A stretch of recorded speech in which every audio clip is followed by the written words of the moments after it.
Okay, we are recording, so for your benefit, Peter, this is DefenderCast. It is a podcast about business, property and positive thinking, and we are in collaboration with Bridging and Commercial and the most fantastic lender that there is at the moment, which is TAB. And we want to have a quick chat, kind of quick fire podcast. So first thing I'm going to ask you to do is just introduce yourself and your company, and maybe a little bit of an elevator pitch or some USPs about what you do. Fine. Yeah, so I'm Peter Steele. Goldberg Steele Financial Services is the company. We've been running that business for about 17, 18 years. I've been with them for 15 years.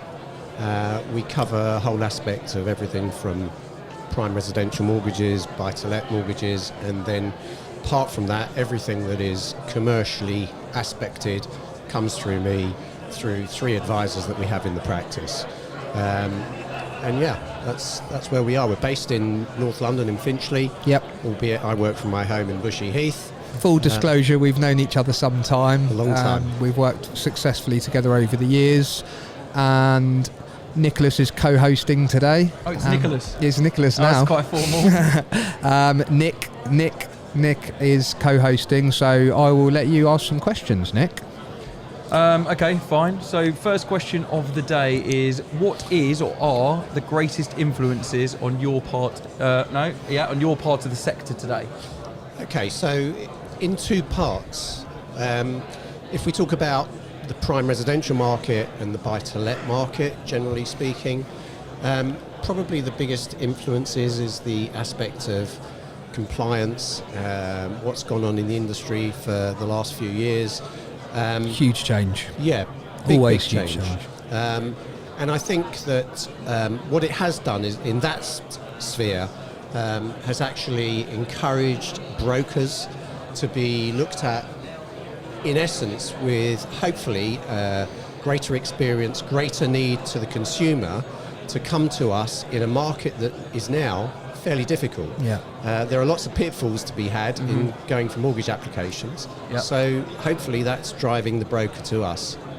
In respect of the bridging and commercial finance market, of course, it's a different set of circumstances, but I still believe that the same things apply, in that a broker has a very important role to play for those people wishing to borrow commercially.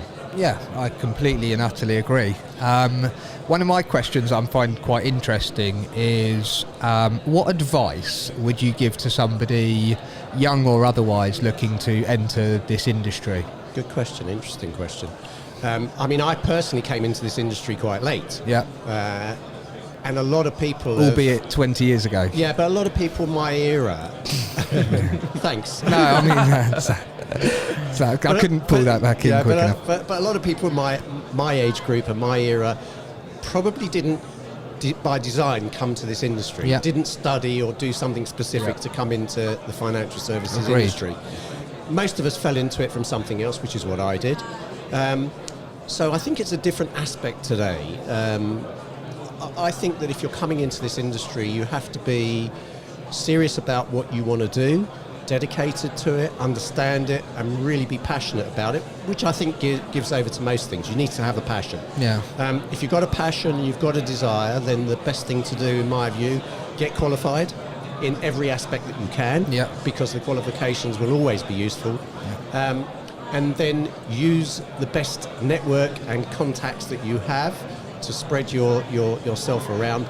Probably work for a company in the first instance, but if you've got the real desire and the passion, nobody will hold back a good individual and an entrepreneurial based person. Yeah, agreed. And that will encourage somebody to want to go and set it up on their own and go out there to the wider market. Yeah, it's good. I mean, not everybody has that same view about it. Just kind of says something about who you are and the way that you think, but I guess if you're good, there's an opportunity in this industry to back yourself and to build your own client base that could stand the test of time and provide you an income for a very long period of time. And also, just quickly, you touched on getting qualified. Obviously that didn't really exist when you started. I mean, you could wander into this industry and start giving advice, for want of a better word. Now every element is regulated in a slightly different way, and therefore there's a real opportunity to be a specialist. And I think that there is that need to be professional now. about the approach to this business. Yeah. You know, it is a professional industry. Those that do study and get qualifications that have to now, that has a value to it. Yeah. Yeah, I was going to actually say, do you think we're upskilling people enough in the industry, or do you think people are slightly being pigeonholed in a certain area because of the desire to grow a bridging book, to the desire to someone just to be specialist in commercial? Do you think we're upskilling young people or people who come in the industry enough with a broad enough knowledge across real estate and finance to be effective in what they're doing? Yes and no, but I think in this industry you tend to become specialised into one side or the other. So, you know, if your book is I'm gonna do mortgages, full stop, that's it. If you're going to look at the wider world like I do, particularly in the commercial, because I come from a very commercial background, running businesses in the past, so that kind of encouraged me to look more at the commercial side. It's more where I'm interested. I find it very diversified. Each case is completely different. So how would you describe what you do in the shortest possible amount of words? What do I do? Yeah. I help people. Okay, that's great. That's brilliant. That's what I believe anyway. So when I talk about upskilling and I suppose adding skills to someone's character for what they're doing, do you think from your perspective as a broker that lenders as a whole have enough understanding of the inherent real estate that they're lending against, or are too reliant on professionals to provide that advice? Because sometimes that you understand, you're looking at the real estate, you're saying this is a good deal, this is a good transaction, but actually the real estate knowledge within the industry, I found, because I was a broker for many years, lender, broker, now back to lender, I found sometimes the real estate knowledge within the lending industry is lacking occasionally. Totally agree with you, 100%. One of the things that I pride myself on, fortunately, in a previous life before this industry, I had a background in property, as well as other areas of commerce, and that grounded me so that when I came into this industry, that experience and that knowledge and understanding of property particularly stood me really in good stead. Yeah, I mean, from our perspective, I've said to you for a long time, but I believe we're in the property business. I mean, we provide loans to property people, but understanding property is fundamental. Okay, so what could you see as major changes happening in 2020? What would you like to see? What do you think you might see? I think that probably for me, across the sector, from a consumer standpoint, I think we've gone too far in one direction in terms of regulation. Okay. I think we've over-egged it.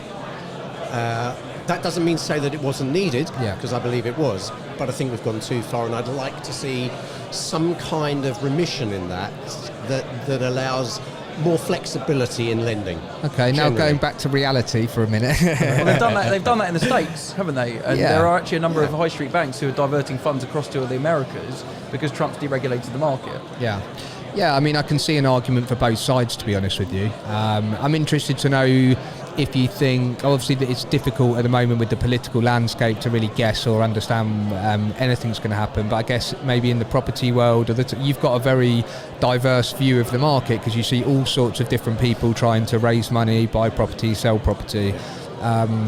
What do you think? Where do you think the opportunity is in 2020? Well, I think that the market itself is having an automatic correction currently, and the general feel in the market is that values have dropped, obviously. By what percentage? Well, different areas will be attracted by different percentage drops. I think there are opportunities always in a market that's been reduced to take a look and to go forward and to actually make some investment. This is a good time, in my view, to invest. Long term. Long term. But it's horses for courses. You've got to pick your spot carefully, pick the right deal carefully.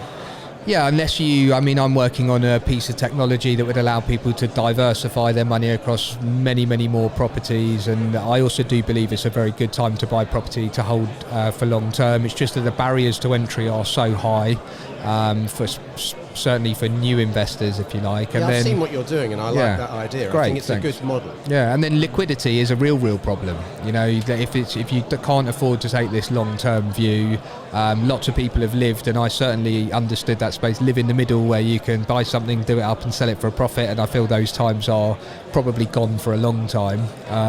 So yeah, I think it's a really good message actually, and I think buying property now for the long term, who knows, maybe we'll watch this back in 20 years and see. Yeah, but you've got to remember one thing, Duncan. We live in an island state, Yeah. and no matter what anybody ever thinks about the market overall, we've never ever built sufficient property in this country, that's particularly in the home side.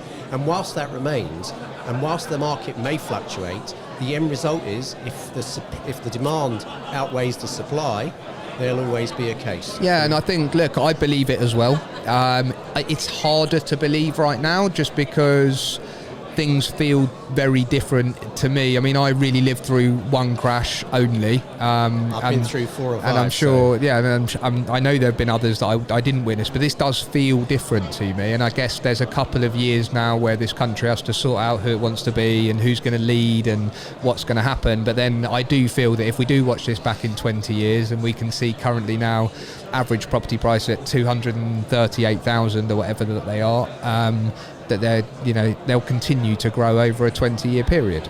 It's always been a property-driven economy. Yeah. I don't think that in reality has really changed. Do you still think there's the same sort of desire to get on the property ladder? Because you've obviously had kids who have been through these cycles. Now you see clients coming through. I don't feel there's the same sort of buzz for people to own their own home in the same way. It's changed to some degree, but I don't think in essence it's changed that much. We Okay. still, in my opinion, Yeah. are and always will be a home-owning democracy. Awesome. And I think that on that basis going forward, the key to this is trying to unlock the biggest issue, which is normally deposit. Yeah, Yeah. barrier to entry. Yeah. Yeah. And if, okay, we've seen banker mum and dad, and that's Help to much, buy. and that's all of that is much more apparent now, and it was never there in the past. I mean, mum and dad, yes, on occasions, but generally speaking, it's become much more prominent. And I see that going forward as a continuation. It will still happen. And I think the market, it's cyclical. We're going to go around and come around. Yeah, okay. That's my view. Famous last words. Thank you very much for your time. Thanks for having me. It's really been fun. It's Enjoyed good to it. catch up, and we'll do it again soon. Okay, great. Thanks. Right, Thank you.